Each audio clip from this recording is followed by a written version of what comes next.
Good morning, students. So, in our last class, we have discussed about coordination compounds. So, coordination compounds are nothing but the compounds in which the central metal atom is bonded to. Central metal atom is bonded to ions or neutral molecules through coordinate bond. That is, the ligand or the ion or the neutral molecule will be donating a pair of electrons to metal atom and forms an coordinate bond. So these compounds are called as coordination compounds or complex compounds. And we also have studied about types of complexes, that is cationic complex, anionic complex and neutral complex. So cationic complex is the one in which on the complex ion there is a positive charge, and anionic complex is the one on the complex there will be negative charge, and neutral complex is the one in which there will be no charge on the complex. So those are called as neutral complexes. We also have discussed about double salt, and we have also discussed about the formation of double salt and the difference between the double salt and complex compounds. So today we are going to discuss about some important terms used in coordination compounds, that is the basic terms. So to study the coordination compounds, some basic terms are there, and those basic technical terms we are going to study. Some basic terms used in coordination compounds. In that, the first one is already we have studied and we have come across with this word, that is coordination entity. Coordination entity. So coordination entity contains the central metal atom or ion. Coordination entity consists of central metal atom or ion bonded to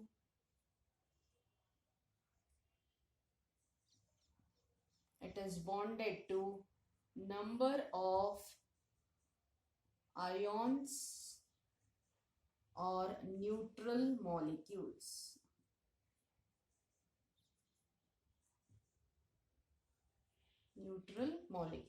So coordination entity is nothing but it contains a central metal atom or ion bonded to a fixed number of ions. It is a fixed number of, so here it is, fixed number of ions or neutral molecules. So this is nothing but coordination entity. So we shall move with the example there. So coordination entity example: nickel carbonyl compound, with that cobalt,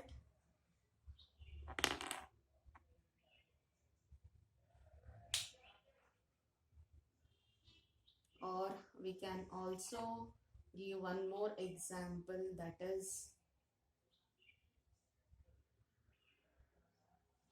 so these are the few examples where central metal atom is there. It is bonded to a fixed number of neutral molecules or ions. So here it is ion, Cl minus it comes, it is neutral, and here also it is neutral. So we can easily make out the complexes here. It is negatively charged, anionic complex, positively charged, cationic complex, no charge, neutral complex. So this is about coordination entity. We'll move on to the next one. So that is the coordination sphere. Second one, coordination sphere.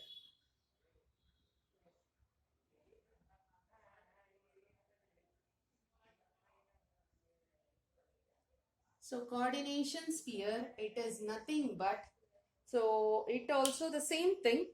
It is consisting of central metal atom or ion, and the molecules are bonded to it. The central metal atom,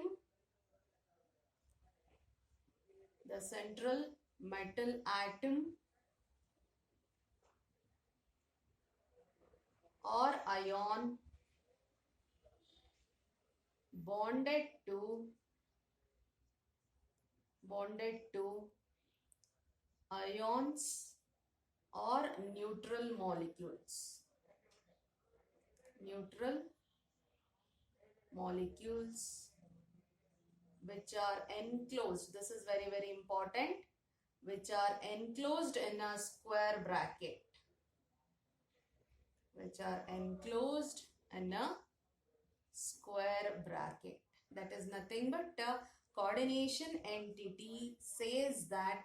So within the square bracket, in this complex you can make out, within the square bracket we have central metal atom which is bonded to number of ligands, and it has been enclosed by a square bracket, and this is what we call as coordination sphere.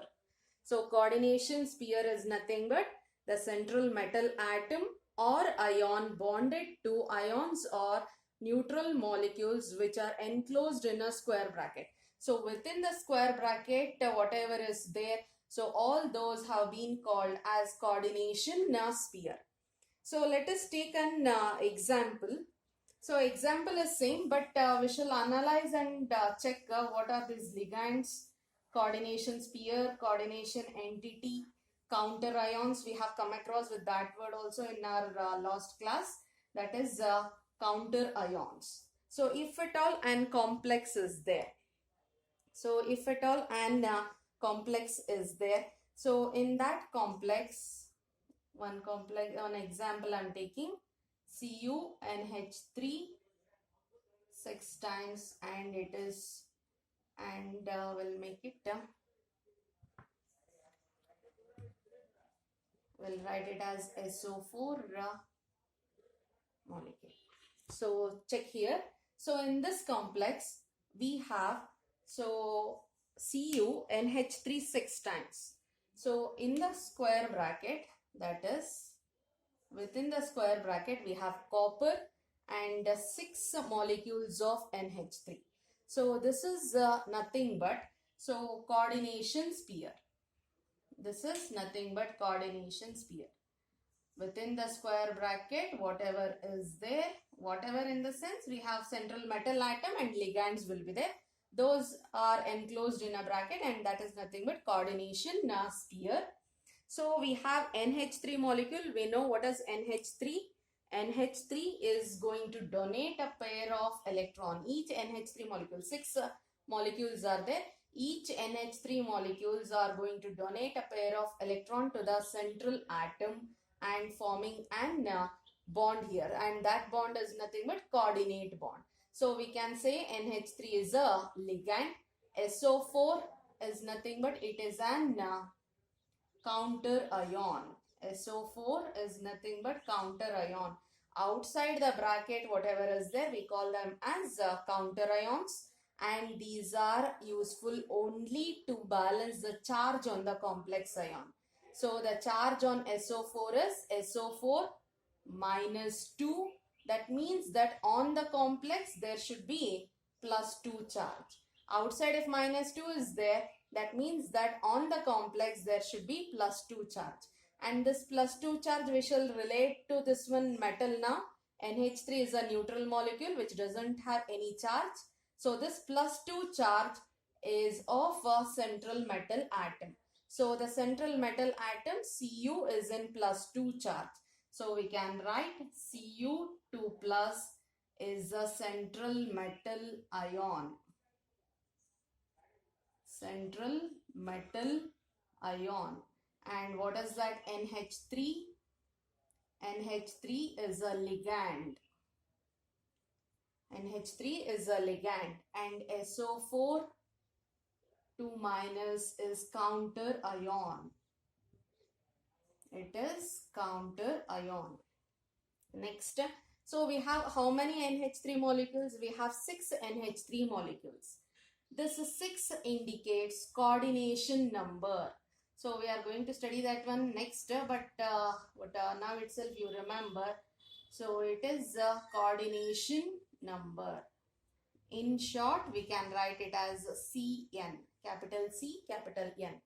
So 6 indicates coordination number, that is nothing but 6 coordinate bonds are formed with copper, or copper is forming 6 coordinate bonds. So in our earlier case also, and today's class in the beginning also I said, nitrogen, or in the ammonia molecule, nitrogen is going to donate a pair of electrons to copper. So if at all, if nitrogen is this pair of electrons, if it is donating to copper, so to accept the lone pair of electrons, or to accept the pair of electrons, central metal ion or central metal atom should contain vacant d orbitals or vacant orbitals. So it is not only d orbitals, it will be having S also and P also. That we are going to discuss in our later classes. So lone pair of electrons, if it is donated, so the central metal ion should contain vacant orbitals. And if at all, if this coordination compound, we are going to, if it is ionized, or if at all, if we are adding this one to water, then this dissociates as a CuNH3 6 times plus 2 plus SO4 minus 2. That means that this coordination sphere is not going to ionize. That is nothing but it doesn't dissociate as Cu2 plus and NH3 molecule. It is forming a single species. So we can call them as complex ion, and these are counter ions. So if at all, if it is counter ion is considered, or if this complex is considered, upon dissociation it is going to give ions. So we can say that these are ionizable in nature. Ligands are non-ionizable, and counter ion is nothing but the ion or the molecules, whatever we are going to write outside the square bracket, they are ionizable in nature. So in the competitive, or mainly in the competitive questions, it will be compound will be given, and they will be asking, so which are ionizable ions, or how many ions are formed upon dissociation. So when a complex compound is given, it is going to dissociate the coordination sphere as one part, and outside the square bracket, whatever is there, it is going to form ions. So that's why counter ions are always ionizable in nature, and coordination sphere are non-ionizable in nature. And coordination number of coordinate bonds, the ligand is going to form with the central metal atom. Very important thing, vacant orbital should be there, and ligand, it is having lone pair of electrons, and it is going to donate that one. So counter ions are nothing but they are ionizable in nature. It is used only to balance the charge on the complex ion. So this is about our coordination compound in general, this one. So these are the few things, and one more example will take up. We have taken like this only. We'll discuss with one more example.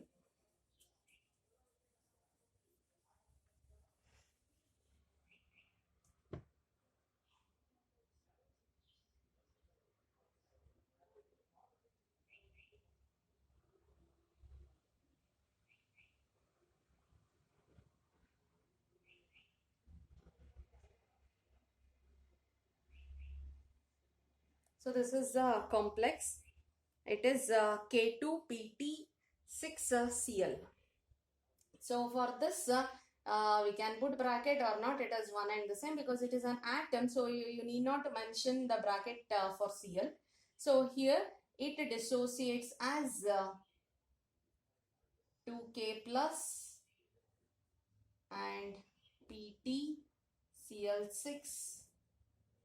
It is 2 plus 2 charges there. That means that on the complex there should be -2 charge. So that is -2 charge on the complex. So if at all, if -2 charges there, we shall see the charge on metal atom. So we know that the charge on the complex, it is due to the algebraic sum of the charge of the metal and the charge of the ligand. Suppose, so this is PT. If it is 6, -6, for Cl it is -6 and it is -2. So the answer we should get -2. That means that the charge on platinum should be +4. +4 minus 6 will give rise to -2. That is the charge on the complex. So the oxidation state of platinum is +4. So in this counter ion, so this is our counter ion.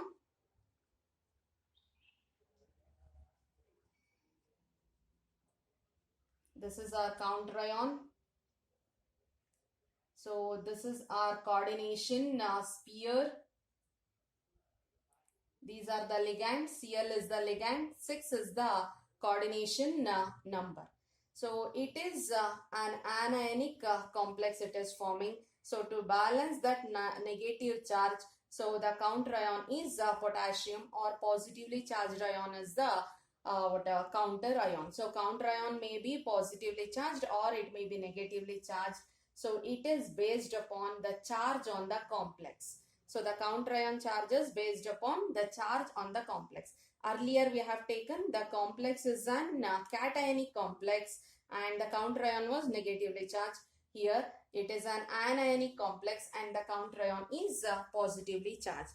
So this is coordination sphere and the complex it has been. So now we'll move on to the next one, that is ligand. So until now we have discussed about the complexes. Now we are going to discuss about the ligands and its behavior.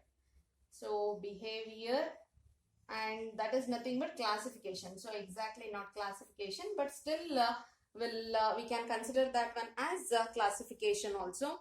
So ligands are nothing but, so ligands are nothing but, already we have studied, these are ions or neutral molecules.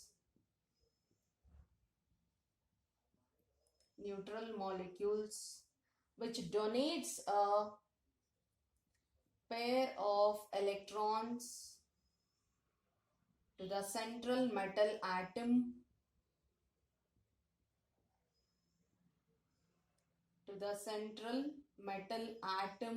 or ion to form coordinate bond. So ligands are nothing but ions or neutral molecules where it is going to donate a pair of electrons to the central metal atom or ion to form a coordinate bond. So ions are, we can say that negatively charged ions, it is rich in electrons. Neutral molecules which consist of lone pair of electrons. But we are not going to use the same word. We are using specifically an ligand. Ion means it is rich in electron. Neutral molecule which consists of a lone pair of electrons. But still we are using a new technical term as ligand. It is because even though they are either it may be ions or it may be neutral molecules, they are rich in electrons. These have been donated, that is their behavior or characteristics. This is being donated to the central metal atom. And it is forming an coordinate bond. So that is why it has been specifically called as a ligand. So ligand is the one which is having which is donating a pair of electron to the central metal atom to form a coordinate bond. So if at all, if you are writing electron rich species or neutral molecules, negatively charged particles, and if you are if you are not completing that one until here, that means that it cannot be called as ligand. So ligand basic characteristic is it is donating a pair of electrons to the central metal atom. So that's why it is being called as ligands.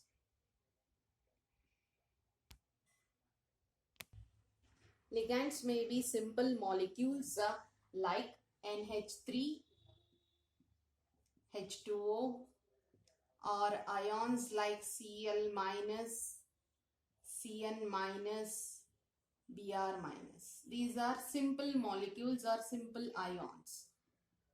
Likewise, we have, so on nitrogen and oxygen, we can write a lone pair of electrons also. So we have larger molecules also as ligands. Those larger molecules, one example only I am giving now here. So later we'll discuss in our tabular column. So this is larger molecules. Likewise, we can also write few macromolecules also. So ligands may be simple molecules like this, larger molecules like this, and macromolecules like this. So these are, ligands, wherever it is going to donate a pair of electrons to the compound or the central metal atom. So here you can observe, so on the nitrogen there is a negative charge, on the nitrogen lone pair, oxygen lone pair, again negative charge, negative charge. So here in this, if you check, a single molecule with two nitrogen atoms and both the nitrogens are with the lone pair of electrons, it is going to donate a pair of electrons to the central metal atom.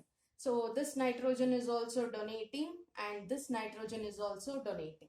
So here also, so all these atoms, even though it has hydrogen, carbon and hydrogen, so nitrogen is donating a pair of electrons. Those nitrogen atoms are called as donor atoms.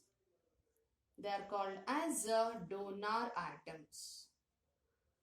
Or we can also call them as ligating sites.